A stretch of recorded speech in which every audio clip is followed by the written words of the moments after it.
ನಮಸ್ಕಾರ, ಕದಂಬ ನ್ಯೂಸ್ಗೆ ಸ್ವಾಗತ. ನಾನು ಸೋನಿಕಾ ಸುದೇಶ್. ಮೊದಲಿಗೆ ಮುಖ್ಯಾಂಶಗಳು.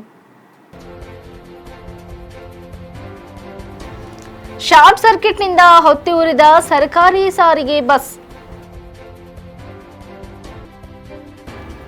ಬಸ್ಸಿಗೆ ಬೆಂಕಿ, ಎಮರ್ಜೆನ್ಸಿ ಡೋರ್ ಕೂಡ ಜಾಮ್, 4 ಮಂದಿ ಸಜೀವ ದಹನ. ರಾಜ್ಯ ಸರ್ಕಾರದ ಲೋಪದೋಷಗಳ ಮೇಲೆ ಅಂಕಿಅಂಶಗಳ ಸಮೇತ ಬೆಳಕು ಚೆಲ್ಲಿದ ಶಾಸಕ ಡಾ ಶೈಲೇಂದರ್ ಬೆಲ್ದಾಳೆ. ಭೂಮಿಗೆ ಮರಳಿದ ಸುನೀತಾ ವಿಲಿಯಮ್ಸ್, ಗುಜರಾತ್ನ ಹಳ್ಳಿಯಲ್ಲಿ ಹಬ್ಬದ ವಾತಾವರಣ. ಸುದ್ದಿಯ ವಿವರಗಳು. ಶಾರ್ಟ್ ಸರ್ಕ್ಯೂಟ್ನಿಂದ ಸರ್ಕಾರಿ ಬಸ್ಸಿಗೆ ಬೆಂಕಿ ತಗುಲಿ ಹೊತ್ತಿ ಉರಿದಿರುವ ಘಟನೆ ಬೀದರ್ ಜಿಲ್ಲೆಯ ಔರದ್ ತಾಲೂಕಿನ ಕಪ್ಪೆಕೇರಿ ಕ್ರಾಸ್ ಬಳಿ ನಡೆದಿದೆ. ಔರದ್ ಘಟಕಕ್ಕೆ ಸರ್ಕಾರಿ ಬಸ್ ಬೀದರ್ನಿಂದ ಔರದ್ಗೆ ಹೋಗುತ್ತಿತ್ತು. ಈ ವೇಳೆ ಶಾರ್ಟ್ ಸರ್ಕ್ಯೂಟ್ನಿಂದ ಬಸ್ಸಿಗೆ ಬೆಂಕಿ ತಗುಲಿದೆ. ಪರಿಣಾಮ ಬಸ್ ಸುಟ್ಟು ಕರಕಲಾಗಿದೆ. ಬಸ್ಸಿಗೆ ಬೆಂಕಿ ತಗುಲುತ್ತಿದ್ದಂತೆ ಚಾಲಕ ಹಾಗೂ ನಿರ್ವಾಹಕ ಬಸ್ಸಿನಲ್ಲಿದ್ದ ಪ್ರಯಾಣಿಕರನ್ನು ಕೂಡಲೇ ಕೆಳಗಿಳಿಸಿದ್ದಾರೆ. ವಿಷಯ ತಿಳಿದು ಸ್ಥಳಕ್ಕೆ ಅಗ್ನಿಶಾಮಕ ದಳ ದೌಡಾಯಿಸಿದ್ದು ಬೆಂಕಿ ನಂದಿಸುವಲ್ಲಿ ಯಶಸ್ವಿಯಾಗಿದ್ದಾರೆ. ಹಳೆಯ ಬಸ್ ಸಂಚಾರಕ್ಕೆ ಅನುಮತಿ ನೀಡದಿದ್ದರಿಂದ ಈ ಅವಘಡ ಸಂಭವಿಸಿದೆ ಎಂದು ಸಾರಿಗೆ ಅಧಿಕಾರಿಗಳ ವಿರುದ್ಧ ಜನರು ಕಿಡಿಕಾರಿದ್ದಾರೆ.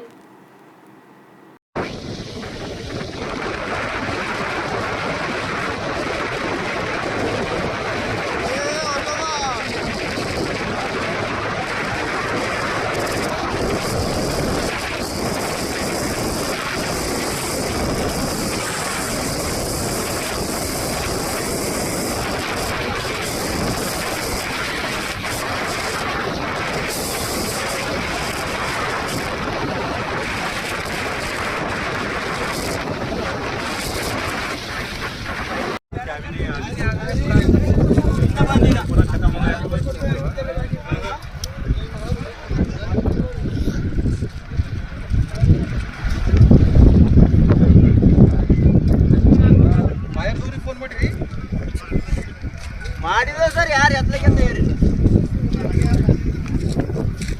ಬೆಂಕಿ ಅಂತಂದ್ರೆ ಒಳಗೆ 15 ಮಂದಿಯನ್ನು ಹೇಳಿದ್ರೆ ಬೆಂಕಿ ಅಂತ ಹೇಳಿರಿ ಅಂತ ಹೇಳ್ತೀವಿ.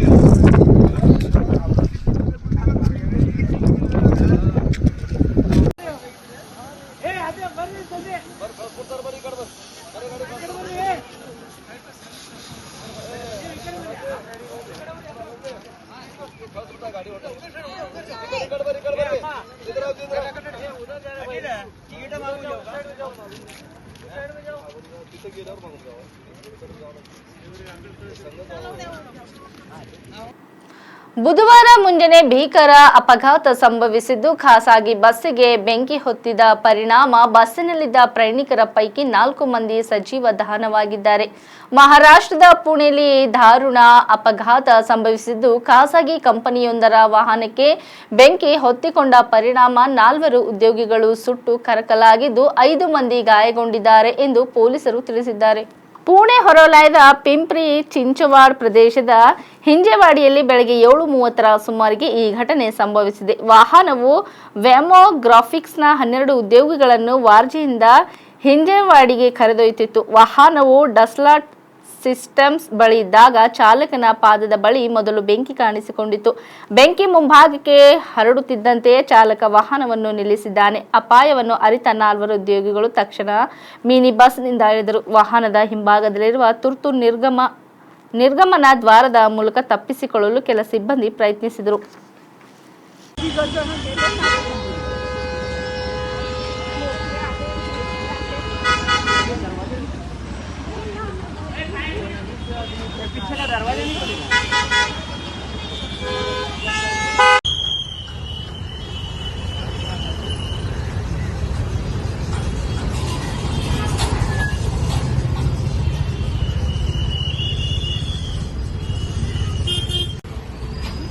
हाँ सर, हाँ हाँ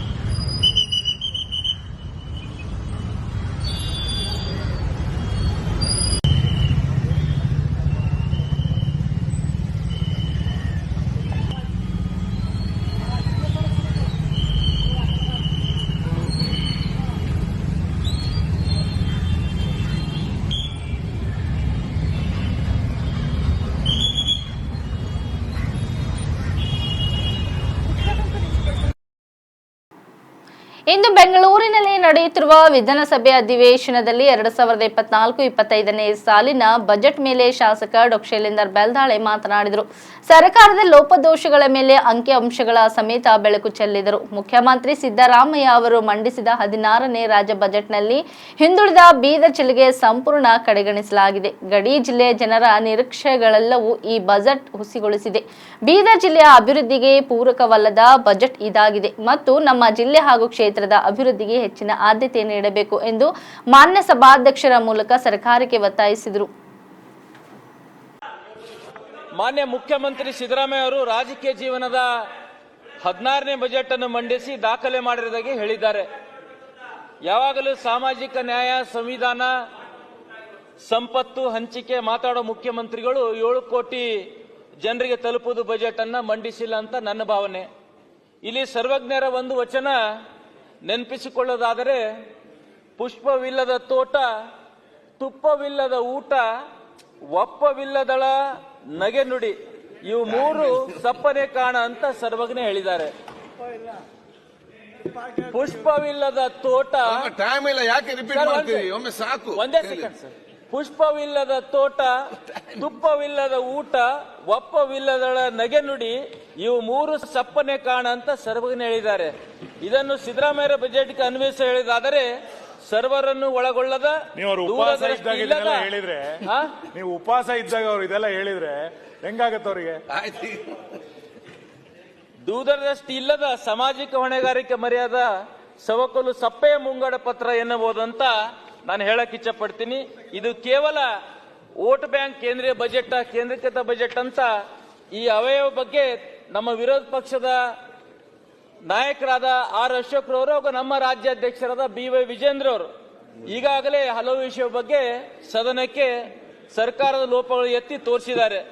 ಇದು ಒಂದೇ ಕೆಲವು ಸಮುದಾಯ, ಕೆಲವು ವೋಟ್ ಬ್ಯಾಂಕು, ಕೆಲವೇ ಜಿಲ್ಲೆಗಳಿಗೆ ಕೇಂದ್ರಿತ ಬಜೆಟ್ ಮಾನ್ಯ ಸಿದ್ದರಾಮಯ್ಯನವರು ಮಂಡಿಸಿದ್ರಂತ ನಾನು ಹೇಳಕ್ ಇಚ್ಛೆ ಪಡ್ತೀನಿ. ಸ್ವಾಮಿ ವಿವೇಕಾನಂದರು, ಸುಭಾಷ್ ಚಂದ್ರ ಬೋಸ್ ಅವರು ಕೆಲವೇ ವರ್ಷಗಳ ಕಾಲ ಬದುಕಿದರು. ಆದರೆ ಅವ್ರ ಸಾಧನೆ ಚಿರಸ್ಮರಣೀಯ. ಇವರಾರು ದಾಖಲೆಗೋಸ್ಕರ ಕೆಲಸ ಮಾಡಲಿಲ್ಲ ಅಧ್ಯಕ್ಷರೇ. ಆದರೆ ಮುಖ್ಯಮಂತ್ರಿಗಳು ಎಷ್ಟು ಬಾರಿ ಅವಕಾಶ ದೊರೆತರೂ ಸಹ ಸಮಗ್ರ ಕರ್ನಾಟಕ ಅಭಿವೃದ್ಧಿಗೆ ಯೋಜನೆಗಳ ರೂಪಿಸಲಿ ಎಂಬುದು ನನ್ನ ಅಭಿಪ್ರಾಯ ಅಧ್ಯಕ್ಷರೇ. ರಾಜ್ಯದಲ್ಲಿರುವ ಎಲ್ಲಾ ಮಠಮಾನ್ಯಗಳು, ಎಲ್ಲಾ ಸಮುದಾಯದ ಒಂದು ಮಠಮಾನ್ಯರಿಗೆ ಹಣ ಮೀಸಲಿಡ್ಲಿಕ್ಕೆ ಈ ಸರ್ಕಾರ, ರಾಜ್ಯದ ಮುಖ್ಯಮಂತ್ರಿಗಳು ವಿಫಲರಾಗಿದ್ದಾರಂತ ನಾನು ಹೇಳಕ್ ಇಚ್ಛೆ ಪಡ್ತೀನಿ ಅಧ್ಯಕ್ಷರೇ. ರಾಜ್ಯದ 52,000 ಕೋಟಿ ಏನು ಗ್ಯಾರಂಟಿಗಳಿಗೆ ಮೀಸಲಿಟ್ರ ಅಂತ ಹೇಳ್ತಾ ಇದ್ದಾರೆ. ನಾವು ಯಾವುದೇ ಮಂತ್ರಿ ಹತ್ರ ಒಂದು SCP TSP ಹಣ ಕೊಡ್ರಿ, ಯಾವ್ದಾರ ನಮ್ಮ ಕ್ಷೇತ್ರಕ್ಕೆ ಅನುದಾನ ಕೊಡ್ರಿ ಅಂದ್ರೆ ಇಲ್ಲಪ್ಪ 52,000 ಕೋಟಿ ಅದಕ್ಕೆ ಹೋಗ್ತಾ ಇದೆ, ಸ್ವಲ್ಪ ತಾಳ್ರಿ ತಾವೆಲ್ಲ ಶಾಸಕರಂತ ನಮ್ಮನ್ನು ಅವ್ರಿಗೂ 2 ಶಾಸಕರಿಗೆ, ಕಾಂಗ್ರೆಸ್ ಶಾಸಕರು ಕೂಡ ನಮ್ಮ ಎದುರು ಗೋಳು ಹೇಳ್ಕೊಡಿದಂತ ಉದಾಹರಣೆಗಳು ಬಹಳಷ್ಟಿವೆ ಅಧ್ಯಕ್ಷರೇ. ಮತ್ತೆ ಗ್ಯಾರಂಟಿ ನೇರವಾಗಿ ಹಣ ವರ್ಗಾವಣೆ ಮಾಡ್ತೆ ಮಾನ್ಯ ಮುಖ್ಯಮಂತ್ರಿಗಳು ಹೇಳಿದ್ರು, ಉಪಮುಖ್ಯಮಂತ್ರಿ ಹೇಳಿದ್ರು. ಬಟ್ 30 ಕೋಟಿ ಕಾಂಗ್ರೆಸ್ ಕಾರ್ಯಕರ್ತರಿಗೆ ಈ ಹಣವನ್ನು ವೆಚ್ಚ ಭರಿಸ್ತಾ ಇದ್ದಾರೆ ಅಧ್ಯಕ್ಷರೇ. ನೀವು ಅವರನ್ನ ಸಿಟ್ಟಿಂಗ್ ಫೀಸ್ 1100 ಕೊಡ್ತಾ ಇದ್ರಿ, ಬಟ್ ಗ್ರಾಮ ಪಂಚಾಯತ್ ಸದಸ್ಯರಿಗೆ, ಚುನಾಯಿತ ಸದಸ್ಯರಿಗೆ ಓನ್ಲಿ 200 ರೂಪಾಯಿ ಕೊಡ್ತಾ ಇದ್ರಿ ಅಧ್ಯಕ್ಷರೇ. ಇದು ಬಹಳ ತಪ್ಪನ್ನು ನಾನು ಹೇಳ್ತೀನಿ. ಭಗವದ್ಗೀತೆ ಒಂದು ಮಾತಿಲ್ಲ ನೆನ್ ಬರ್ತದೆ ಅಧ್ಯಕ್ಷರೇ, ಯದ್ಯಾತೀತ ಚರಿತೆ ಶ್ರೇಷ್ಠ ತತ್ತ ದೇವತಾರೊಂದನ ಸಂಯಮಾಣಿತ ಕುರಿತೆ ಲೋಕದತ್ತ ನರಿತು ಬರ್ತದೆ. ಅಂದ್ರೆ ನಾಯಕರು ಹೇಗೆ ನಡೆದುಕೊಳ್ಳುತ್ತಾರೆ, ಜನಸಾಮಾನ್ಯರು ಅದನ್ನೇ ಅನುಸರಿಸುತ್ತಾರೆ. ಆದ್ದರಿಂದ ಮುಂದಾಳತ್ವ ವಹಿಸೋರು ಸಾಧ್ಯವಾದ ಶ್ರೇಷ್ಠವಾದ ಕೆಲಸವನ್ನು ಮಾಡಬೇಕಂತ ನಾನು ಹೇಳಕ್ ಇಚ್ಛೆ ಪಡ್ತೀನಿ ಅಧ್ಯಕ್ಷರೇ. ಈಗ ನಾನು ಒಬ್ಬ ಜನರ ಆಶೀರ್ವಾದದಿಂದ ನಾನೊಬ್ಬ ಹೋಮಿಯೋಪತಿಕ್ ಡಾಕ್ಟರ್ ಆಗಿ ಮೊಟ್ಟ ಮೊದಲಾಗಿ ವಿಧಾನಸಭಾ ಪ್ರವೇಶ ಮಾಡಿದ್ದೀನಿ ಅಧ್ಯಕ್ಷರೇ. ಹೆಲ್ತ್ ಸೆಕ್ಟರ್ ಬಗ್ಗೆ ಹೇಳಬೇಕಾದ್ರೆ ಆಯುಷ್ ಡಿಪಾರ್ಟ್ಮೆಂಟ್ ಆಯುರ್ವೇದಿಕ್ಗಳು ಎಲ್ಲಾ PSCಯಲ್ಲಿ ಡಾಕ್ಟರ್ಸ್ ಇದ್ದಾರೆ, MBBS ಡಾಕ್ಟರ್ಸ್ ಇದ್ದಾರೆ. ಬಟ್ ಸುಮಾರು 1,500 ಪ್ರತಿ ವರ್ಷ ಪಾಸ್ಔಟ್ ಆಗ್ತಾರೆ. ಅದರಲ್ಲಿ ಒಂದೇ ಮೆಡಿಕಲ್ ಕಾಲೇಜ್ ಬೆಂಗಳೂರಿದೆ, 18 ಮೆಡಿಕಲ್ ಕಾಲೇಜ್ ಪ್ರೈವೇಟ್ ಇದೆ ಅಧ್ಯಕ್ಷರೇ. 1,500 ಡಾಕ್ಟರ್ ಪಾಸ್ ಔಟ್ ಹೋದವರಿಗೆ ಯಾರಿಗೆ ಜಾಬ್ ಸಿಗ್ತಾ ಇಲ್ಲ ಅಧ್ಯಕ್ಷರೇ. ನಾನು ಕೂಡ 1997 ಪಾಸ್ ಔಟ್ ಆದೆ. ಸುಮಾರು 2 ವರ್ಷ ನೌಕರಿ ಕಡೆಯಿಂದ ಅಲ್ಲಾಡಿದೆ, ನೌಕರಿ ಸಿಗ್ಲಿಲ್ಲ. ಅದು ಸಿಗ್ಲಿಲ್ಲ. 9 ತಿಂಗಳ ಕಾಲ ಬಾಹ್ಯ ಆಕಾಶದಲ್ಲಿದ್ದು ಇಂದು ಬುಧವಾರ ವಾಪಸ್ ಭೂಮಿಗೆ ಮರಳಿದ ನಾಸಾ ಗಗನಯಾತ್ರಿಗಳಾದ ಸುನೀತಾ ವಿಲಿಯಮ್ಸ್ ಮತ್ತು ಬುಚ್ ವಿಲ್ಮೋರ್ ಬಗ್ಗೆ ಎಲ್ಲೆಡೆ ಸಂತಸ ವ್ಯಕ್ತವಾಗುತ್ತಿದೆ. ಸುನೀತಾ ವಿಲಿಯಮ್ಸ್ ಅವರ ಪೂರ್ವಜನರು ಭಾರತದ ಗುಜರಾತ್ ಮೂಲದವರು. ಗುಜರಾತ್ನ ಮಹಾನ್ಸಾ ಜಿಲ್ಲೆಯಲ್ಲಿ ಸುನೀತಾ ವಿಲಿಯಮ್ಸ್ ಅವರ ಪೂರ್ವಜರ ಹಳ್ಳಿಯ ನಿವಾಸಿಗಳು ಇಂದು ಬೆಳಗ್ಗೆಯಿಂದಲೇ ಸಂಭ್ರಮಾಚರಣೆಯಲ್ಲಿ ತೊಡಗಿರುವುದು ಕಂಡುಬಂದಿತು. ಸುನೀತಾ ಮತ್ತು ಅವರ ಸಹೋದ್ಯೋಗಿ ಬುಚ್ ವಿಲಿಯಮ್ಸ್ ಅವರನ್ನು ಹೊತ್ತೊಯ್ದು ಸ್ಪೇಸ್ ಎಕ್ಸ್ ಕ್ಯಾಪ್ಸಲ್ ಫ್ಲೋರಿಡಾ ಕರಾವಳಿಯಿಂದ ಕೆಳಗೆ ಇಳಿಯಿತು. ಜೋಲ್ಸನ್ನಲ್ಲಿರುವವರು ದೂರದರ್ಶನ ಪರದೆಯಲ್ಲಿ ಕಾರ್ಯಕ್ರಮವನ್ನು ನೇರ ಪ್ರಸಾರ ವೀಕ್ಷಿಸಲು ಗ್ರಾಮದ ದೇವಾಲಯದಲ್ಲಿ ಒಟ್ಟುಗೂಡಿದಾಗ ಎಲ್ಲರ ಕಣ್ಣುಗಳು ವಿಲಿಯಮ್ಸ್ ಅವರ ಸುರಕ್ಷಿತ ವಾಪಸಾತಿಗೆ ಕಾಯುತ್ತಿದ್ದವು. ಅವರು ಇಳಿದ ತಕ್ಷಣ ಅಲ್ಲಿನ ನಿವಾಸಿಗಳು ಪಟಾಕಿಗಳನ್ನು ಸಿಡಿಸುತ್ತಾ ನೃತ್ಯ ಮಾಡುವ ಮೂಲಕ ಮತ್ತು ಹರ್ ಹರ್ ಮಹಾದೇವ್ ಎಂದು ಕೂಗಿ ಸಂತಸದ ಕ್ಷಣ ಕಳೆದರು.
ಕೊಡಗು ಜಿಲ್ಲೆಯ ಸೋಮವಾರಪೇಟೆ ತಾಲೂಕಿನ ಶನಿವಾರ ಸಂತೆ ಹೋಬಳಿಗೆ ಸೇರಿದ ನಂದಿಗುಂದ ನ್ಯಾಯಬೆಲೆ ಅಂಗಡಿಯಲ್ಲಿ ಸರ್ಕಾರದಿಂದ ಆದೇಶಿಸಿ ಕಳೆದ ತಿಂಗಳ 5 ಕೆಜಿ ಅಕ್ಕಿ ಹಾಗೂ ಈ ತಿಂಗಳ 10 ಕೆಜಿ ಅಕ್ಕಿಯನ್ನು ಸೇರಿ ಒಟ್ಟು 15 ಕೆಜಿ ಅಕ್ಕಿ ಒಬ್ಬ ಸದಸ್ಯರಿಗೆ ಸೇರಿದಂತೆ ಕೊಡಬೇಕಾಗಿದೆ. ಆದರೆ ನಂದಿಗುಂದ ನ್ಯಾಯಬೆಲೆ ಅಂಗಡಿಯಲ್ಲಿ ಒಬ್ಬ ಸದಸ್ಯರಿಗೆ 5 ಕೆಜಿ ಹಾಗೂ ಕೊಟ್ಟು ಬಿಪಿಎಲ್ ಪಡಿತರರನ್ನು ಸಾಗು ಹಾಕುತ್ತಿದ್ದ ಸಮಯದಲ್ಲಿ ಬಿಪಿಎಲ್ ಕಾರ್ಡ್ ಪಡಿತದಾರರು ಕರ್ನಾಟಕ ರಕ್ಷಣಾ ವೇದಿಕೆ ನಂದಿಗುಂದ ನ್ಯಾಯಬೆಲೆ ಅಂಗಡಿಯಲ್ಲಿ ನಮಗೆ ಮೋಸ ಮಾಡುತ್ತಿದ್ದಾರೆ, ಸರಿಪಡಿಸಿ ಎಂದು ತಿಳಿಸಿದರು.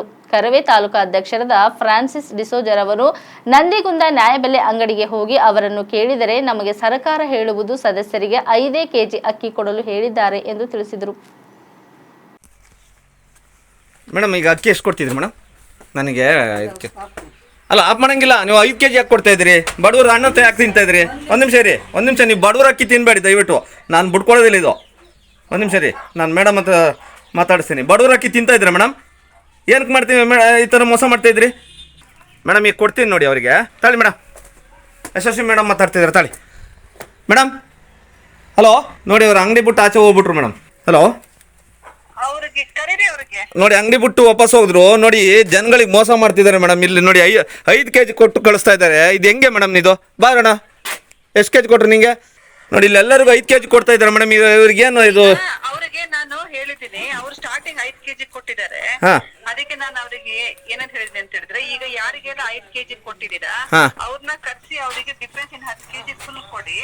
ಆಮೇಲೆ ಉಳಿದವರಿಗೆ ಅಕ್ಕಿ ಬಂದ್ಮೇಲೆ ಆಗ್ಲೇ ಬಯೋಮೆಟ್ರಿಕ್ ಮಾಡಿ 15 ಕೆಜಿ ಏನಿದೆ ಹಂಗ್ ಕೊಡಿ. ನೀವು 5 ಕೆಜಿ ಒಂದ್ಸತಿ ಕರೆದು 10 ಕೆಜಿ ಒಂದ್ಸತಿ ಜನಗಳಿಗೆ ಕನ್ಫ್ಯೂಷನ್, ನಿಮ್ಗೂ ಇದು ಡಿಸ್ಟ್ರಿಬ್ಯೂಟ್ ಮಾಡಲಿ ಇದು ತೊಂದರೆ ಆಗುತ್ತೆ ಅಂತ ನಾನು ಅವ್ರಿಗೆ ಹೇಳಿದ್ದೀನಿ. ಈಗ ಒಂದು 10 ನಿಮಿಷ ಆಯ್ತು. ನಾನು ಈಗ ಅವ್ರಿಗೆ ಎಷ್ಟು ಕೊಡ್ಬೇಕು? 15 ಕೆಜಿ ಕೊಡ್ಬೇಕು ಒಬ್ರಿಗೆ? ಒಬ್ಬರಿಗೆ ಇದು ಕಾರ್ಡಲ್ಲಿ ಒಬ್ಬ ಒಂದ್ ಸದಿಗೆ 15 ಕೆಜಿ. ಹಾಗಾದ್ರೆ ನೋಡಿ, ಇವ್ರು ಬರೀ 5 ಕೆಜಿ ಕೊಟ್ಟು ಈ ತರ ಮೋಸ ಮಾಡ್ತಾ ಇದ್ರಲ್ಲಿ ಹೆಂಗೆ ಮೇಡಮ್ ಇದು? ಅದೇ ಅವರು ನಾನು ಅವ್ರಿಗೆ ಹೇಳಿದೀನಿ. ನಾನು ಈಗ ಒಂದು 10 ನಿಮಿಷ ಆಯ್ತು. ಯಾರಿಗೆಲ್ಲ ಆತರ ಕೊಟ್ಟಿದ್ದೀರಾ ಅದನ್ನ ಲಿಸ್ಟ್ ಮಾಡ್ಬಿಟ್ಟು ನಾನು ಅವರಿಗೆ ಕಾರ್ಡ್ ಅವರಿಗೆ ರೇಷನ್ ಕೊಟ್ಬಿಟ್ಟು ತಾಳಿ ಇಲ್ಲಿ ಬಂದಿದ್ದಾರೆ. ತಾಳಣ್ಣ ಕೊಟ್ಟಿದ್ದಾರೆ. ಯಶಸ್ವಿ ಮೇಡಮ್ ಮಾತಾಡ್ತಿದ್ದಾರೆ. ತಾಳಿ ಮೇಡಮ್, ನೀವು ಈ ಥರ ಮಾಡಬೇಡಿ ಮೇಡಮ್, ಈ ಥರ ಮಾಡಬೇಡಿ. ಬಡವರ ಅಕ್ಕಿ ಮಾತ್ರ ಹೊಡಿಬೇಡಿ. ನಾನು ಯಾವುದಕ್ಕೆ ಕಾರಣಕ್ಕೆ ಬಿಡೋದಿಲ್ಲ. ನೀವು ಅವ್ರಿಗೆ ಎಷ್ಟೇ ಬಂದಿರಲಿ, ನಿಮಗೆ ಅಲ್ಲಿಂದ ಆರ್ಡರ್ ಬಂದಿದೆ, ಯಾಕಂದ್ರೆ ನನ್ನ ಆರ್ಡರ್ ಕಾಪಿ ನನ್ನ ಹತ್ರನೇ ಇದೆ, ಬೇಕಾ? ನಿಮಗೆ ಪಂಚಾಯತಿ ನಮ್ಮ ಪಂಚಾಯತ್ ಗ್ರೂಪಲ್ಲಿ ಹಾಕಿದ್ದೀನಿ, ನಾನು ಮಾತ್ರ ಒಪ್ಪಲ್ಲ, ಇದು ಯಾವುದೇ ಕಾರಣಕ್ಕೆ ಒಪ್ಪಲ್ಲ ನೀವು. ಆಯ್ತು, ಇವಾಗ ಕೊಟ್ಟಿದ್ದಲ್ಲ, ಈಗ ನೋಡಿ ಮಾತಾಡ್ತಿದಾರಲ್ಲ.